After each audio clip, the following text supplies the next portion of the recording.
All right, gonna hop into another swing check here from my buddy Jose. This is Ryan from Golf Fit. First things first, overall posture and setup.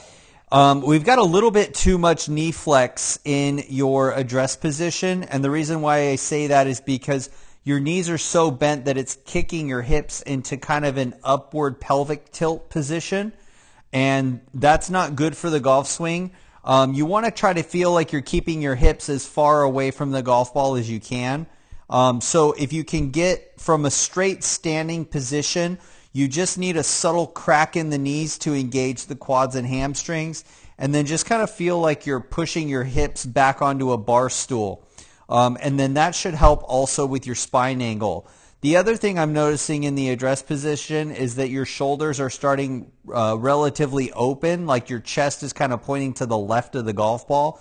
And you want to try to center that as much as you can. If anything, you want your chest kind of pointing just slightly to the right of the golf ball. And that will close off your shoulders a little bit to make it to where your shoulders line up with your feet better. And then that will keep you kind of pointing in this direction to hit a push draw.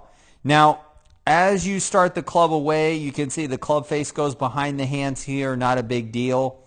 As you get up to the top of the golf swing, though, you're going to notice that you've got to kind of readjust for your posture in the downswing here.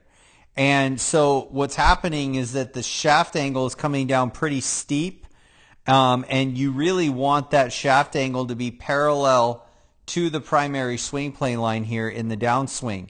And so what's going to happen is that club is going to get out in front of the golf ball here.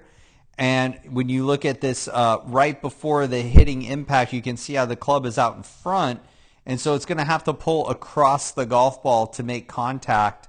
And that's where you're getting that pull draw from, which is fine. You can play that if it's super consistent. But most people want to be able to hit push draws where it kind of starts out to that first base position and then comes back to the target. So by getting the club, by changing your posture, getting the club on plane and swinging from the inside out, you'll get that type of ball flight rather than this pull draw across your spine. Not that there's anything wrong with that. In fact, it looks like a little bit of a pull fade there at the last second. You can see you got that rightward spin. And that rightward spin shows up because you were swinging left with a subtly open club face. All right, so I hope that helps. If you need more help, I do offer online coaching. Feel free to reach out. As always, aim small, swing smooth. Peace.